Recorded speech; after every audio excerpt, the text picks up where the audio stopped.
Could you ever imagine that a seemingly normal housewife was actually a serial killer? In the heart of Kerala, India, Jolly Joseph lived a simple life as a wife and mother. But behind this domestic tranquility, a chilling narrative was about to unfold. 6 unsuspecting victims fell prey to her deadly machinations, their identities and stories yet to be revealed. A tale of deception, betrayal, and murder. All orchestrated by a woman who, to the untrained eye, seemed anything but dangerous. Beneath the facade of a loving wife and doting mother lurked a killer with a deadly secret. The victims, unsuspecting, fell prey one by one. First, Anima Thomas, the mother-in-law of the accused, would always insist that Jolly get a job or continue to study, but Jolly would always deflect this conversation. After Anima retired from teaching, she became even more persistent. Thus, Jolly lied once again, telling her family that she got a guest lectureship in a Kottayam college. She left home and visited only on weekends.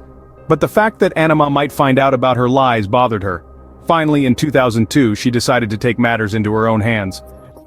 After returning home from a walk, she drank a glass of water, and immediately afterwards she began to feel uneasy and dizzy, eventually collapsing on the floor.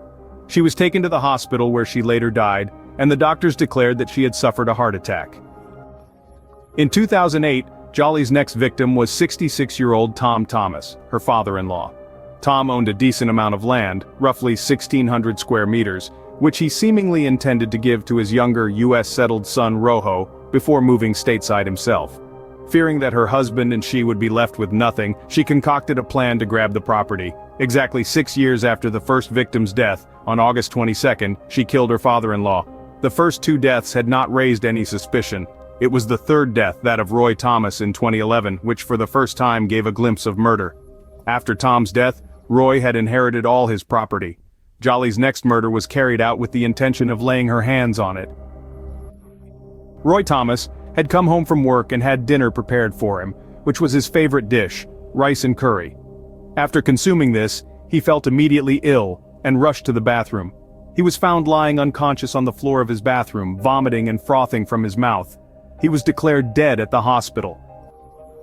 Suspecting foul play, Roy's well-settled siblings and their 68-year-old Uncle Matthew managed to get an autopsy done, revealing the presence of cyanide in his body. However, Jolly convinced the police that Roy, a depressed alcoholic, had ended his own life. The local police agreed, and did not probe further. Jolly was now a landlady, and the coast was clear for her to make a life for herself. Not everyone was satisfied with the police's conclusion. Uncle Matthew insisted on a probe into the mysterious deaths of his sister, brother-in-law, and nephew, making him Jolly's next target. On one fateful date in 2014, she spiked his evening drinks with cyanide. Matthew collapsed and was rushed to the hospital by Jolly and neighbors, but it was too late. In the midst of this, Jolly was leading a double life. To the outside world she was a loving wife and mother, but beneath the surface a darker reality was brewing. Meanwhile, Jolly was having her second affair with Shaju Zacharias, the first cousin of her late husband. Unlike Roy, Shaju was a teacher with a steady source of income, but to get together, she needed to remove further obstacles. Her first affair was with M.S. Matthew, a goldsmith, from whom she obtained the cyanide from. Moving forward with her plan, it was Shaju's little daughter Alphine, who would be her next victim. On May 1, 2014, Jolly gave the girl cyanide. Alphine died a few days later, showing absolutely no remorse.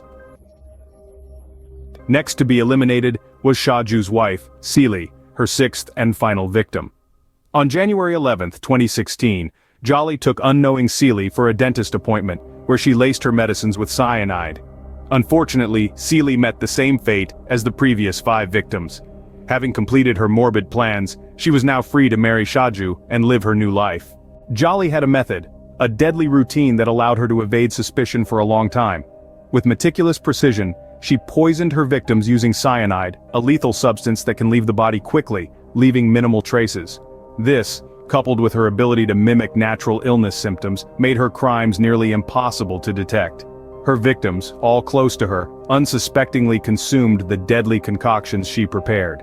She exploited her position as a trusted family member and friend, easily diverting any suspicion.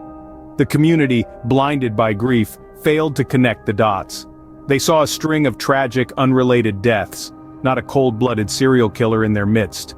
Jolly's cunning and deception were unmatched, her crimes undetected for nearly 2 decades.